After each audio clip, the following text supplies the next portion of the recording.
జై శ్రీరామ్.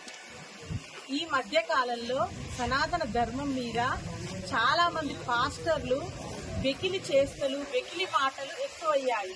ఇన్ని రోజులు మేము దాన్ని అంతగా పట్టించుకోలేదు. కానీ స్త్రీకి ముఖ్యమైన సౌభాగ్యమైన పువ్వుల గురించి ఒక దుర్మార్గుడైన పాస్టర్ మాట్లాడిన మాటలకి మాకందరికి చాలా బాధ అనిపించింది. ఒక స్త్రీని, పువ్వులు పెట్టుకున్న స్త్రీని, పసుపు కుంకుమలతో నిండుగా సౌభాగ్యవతిగా ఉన్న స్త్రీని ఏ మాట అయితే మాట్లాడకూడదో ఆ మాట, ఆ పోలిక, పువ్వులు పెట్టుకున్న స్త్రీ వేశ్య, బజారు మనిషి అని మాట్లాడిన పాస్టర్ మీద మా మహిళల సంతోషి సేవా పరిషత్ నుంచి మహిళలం అందరము కలిసి హైందవ సోదరీమణులం గజ్జెల నుంచి హైందవ సోదరీమణులం సంతోషి సేవా పరిషత్ నుంచి మేము వచ్చి వాడి మీద చర్య తీసుకోవాలని పోలీస్ స్టేషన్ కు వచ్చి వీడియో ఎవిడెన్స్, వాడి ఫోటో, వాడి వివరాలు అన్ని సేకరించి మేము పోలీస్ స్టేషన్ లో కంప్లైంట్ ఇస్తున్నాము.